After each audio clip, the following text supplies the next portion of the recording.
Relief দেওয়া হয়েছে মানুষকে, কি বলবেন? দেখুন, জিএসটি নিয়ে গত এক মাস আগে যে ঘোষণা করা হয়েছে যে জিএসটি রিস্ট্রাকচারিং করে যে 4টে স্ল্যাব ছিল সেটা কমিয়ে 2টো স্ল্যাব করা হচ্ছে এবং মানুষকে রিলিফ দেওয়া হচ্ছে। এবং প্রধানমন্ত্রী কালকে দেশের উদ্দেশ্যে ভাষণ দিতে গিয়ে বলেছেন যে জিএসটি বাঁচাত উৎসব।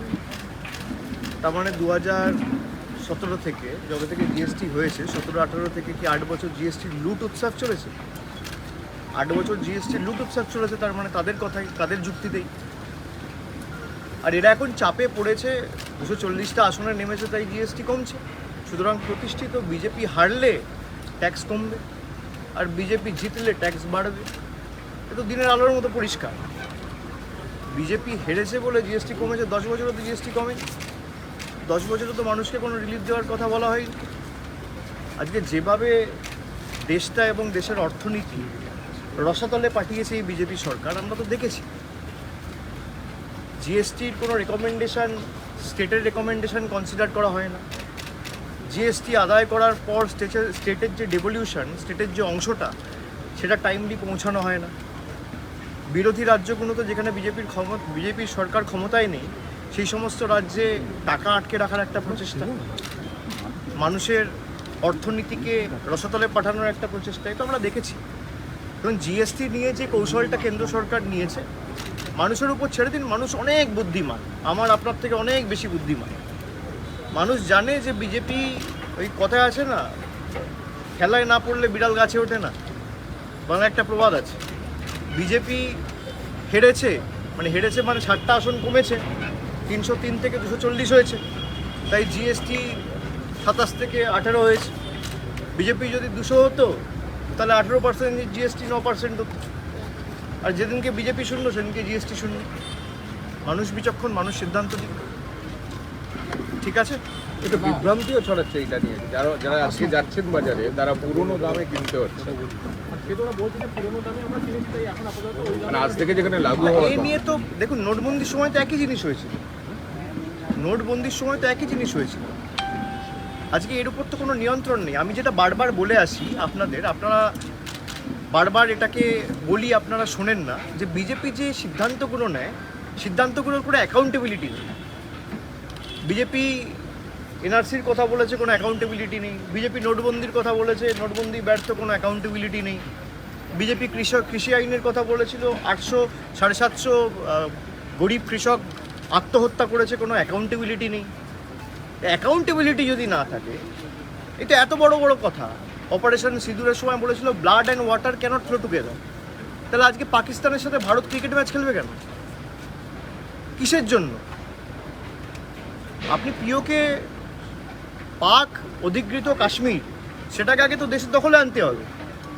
এবং আমরা তো পলিটিক্যাল আইডিওলজি ডিফারেন্ট থাকলেও আমাদের রাজ্যের মুখ্যমন্ত্রী, দলের সভানেত্রী, তিনি বলে দিয়েছে এ বিষয়ে কেন্দ্র যা সিদ্ধান্ত নেবে আমরা তাদের সমর্থন করি। এই যে ডবল স্ট্যান্ডার্ড, হিপোক্রেসি, দ্বিচারিতা, এটা তো প্রমাণিত। যে আপনার অ্যাকাউন্টেবিলিটি কোথায়? আজকে আপনি নোটবন্দি করে 140 জন লোককে মৃত্যুর মুখে ঠেলে দিয়েছে। লাইনে দাঁড়িয়ে নোটবন্দি করতে গিয়ে, নোট পাল্টাতে গিয়ে মারা গেছে স্ট্রোকে, হিটে। এর মৃত্যুর দায় কার? সিএর জন্য এত লোক, আমার এখানে ডায়মন্ড হারবারে ফলতায় একটা ছেলে 18-19 বছরের বয়স আত্মহত্যা করেছে, তার বাড়ি আমি গেছিলাম। এই মৃত্যুর দায় কার? এগুলো তো জবাব দিতে হবে। এই জিএসটি আমি ঘোষণা করে দিলাম, কোনো বাস্তবায়ন নেই, সঠিক রূপায়ণ নেই, তার কারণ অ্যাকাউন্টেবিলিটি নেই। বিজেপি ক্ষমতা ভোগ করছে অ্যাকাউন্টেবিলিটি ছাড়া। এটা ডেডলি কম্বিনেশন, পাওয়ার উইদাউট অ্যাকাউন্টেবিলিটি। মানুষকে জবাবদিহি করতে হবে, জবাবদিহিতা নেই। আপনি জবাবদিহিতা যদি কোথাও না থাকে, সে সরকার কাজ করবে কেন? আমরা গত 10 বছরে, গত 14 বছরে আমাদের সরকার কি কাজ করেছে পুঙ্খানুপুঙ্খ হিসাব আমি এখানে ডায়মন্ড হারবারে 5 বছরের এমপি আমি প্রতি বছর দিই। কেন্দ্র সরকার দেবে না কেন? আপনি বাংলা থেকে কত টাকা তুলে নিয়ে গেছেন আর বাংলা থেকে কত টাকা দিয়েছে, খালি এইটুকু হিসাব বার করুন। আমি বিজেপিকে চ্যালেঞ্জ করছি যে গত 10 বছরে আপনি বাংলার থেকে ডাইরেক্ট ট্যাক্স আর indirect tax, GST, income tax, অমুক ট্যাক্স এর মাধ্যমে বাংলা থেকে কত টাকা নিয়ে গেছেন আর তার পরিবর্তে বাংলায় কত টাকা দিয়েছে।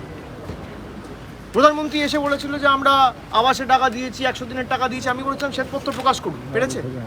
অ্যাকাউন্টেবিলিটি নেই। 100 দিনের টাকা বলতো তৃণমূল দুর্নীতি করেছে বলে আমরা টাকা আটকে রেখেছি। হাইকোর্ট অর্ডার দিয়েছে, সেই অর্ডারকে চ্যালেঞ্জ করে সুপ্রিম কোর্টে কে গেছে? আমি যাইনি, কেন্দ্র সরকার গেছে। তার মানে মানুষকে টাকা দেওয়ার উদ্দেশ্য আপনার নেই।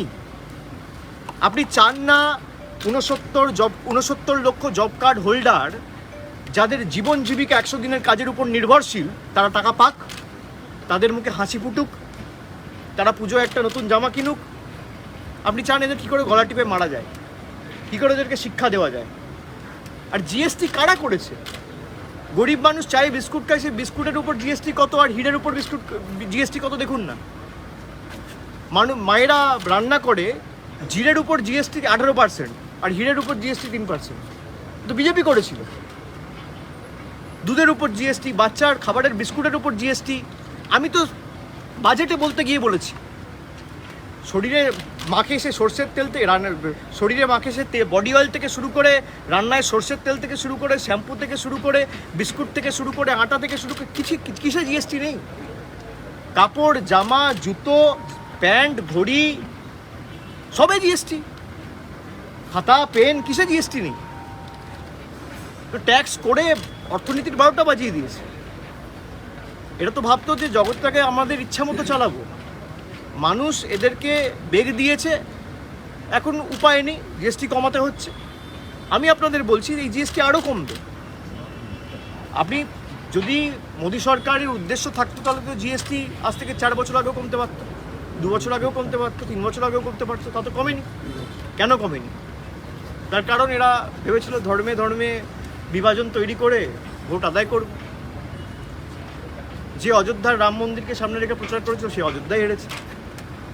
এটা মানুষ প্রত্যাখ্যান করেছে।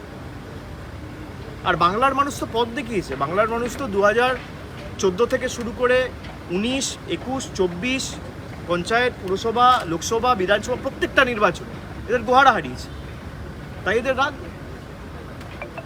বলছি কালকে চন্দ্রনাথ সিনহাকে হেফাজতে চাইছে ইডি, কালকে অর্ডার আছে, এটা নিয়ে সাবজেক্ট ইজ ম্যাটার। আমি তো ইডিতে চাকরি করি না, আমি বিচারক না, আমি কী করে বলবো? তদন্তকারী সংস্থা কি চাইছে আর বিচারক কি করবেন সেটা তদন্তকারী সংস্থা অ্যাপিল করবে, আর বিচার ব্যবস্থার উপর যারা আস্থা রাখেন তাদেরকে অপেক্ষা করতে হবে। আর যদি আমার আশানুরূপ জাজমেন্ট না হয় তাহলে সবার কাছে রাস্তা খোলা আছে, হায়ার কোর্টে অ্যাপিল করবে। আমি ইডিতে চাকরি করি না, সিবিআই চাকরি করি না, আর আমি ভবিষ্যৎবাণী করি না। আর ইডি সিবিআইয়ের গ্রহণযোগ্যতা বা নিরপেক্ষতা যত কম বলা যায় তত ভালো, গলা বিশ্রাম পাবে। গত 10 বছর ধরে যারা তদন্ত করছে, প্রধানমন্ত্রী কৃষ্ণনগরের বিজেপি প্রার্থীর সাথে ফোনে কথা বলেছিল, আপনারা সবাই চ্যানেলে বড় বড় করে দেখিয়েছিলেন যে টাকা ফেরত দেওয়া হবে মানুষকে। ইডি সিবিআই যে টাকা উদ্ধার করেছে, কোথায় 10 পয়সা ফেরত দিয়েছে? আমাদের সরকার সারদা হওয়ার পর এফআইআর করে আমাদের সরকার সুদীপ্ত সেনকে অ্যারেস্ট করেছিল। আমাদের মুখ্যমন্ত্রী শ্যামল সেন কমিশন করে মানুষকে টাকা দেওয়ার প্রক্রিয়া শুরু করেছিল। আমরা বলে করেছি, ওরা করুক।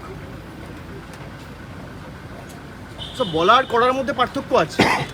ইডি সিবিআইয়ের কি ভূমিকা আমরা সবাই দেখেছি। আর এরা কত নিরপেক্ষ। আজকে যে বিজেপিতে চলে যাবে সে তার 7 খুন মাপ, সে ধোয়া তুলসী পাতা।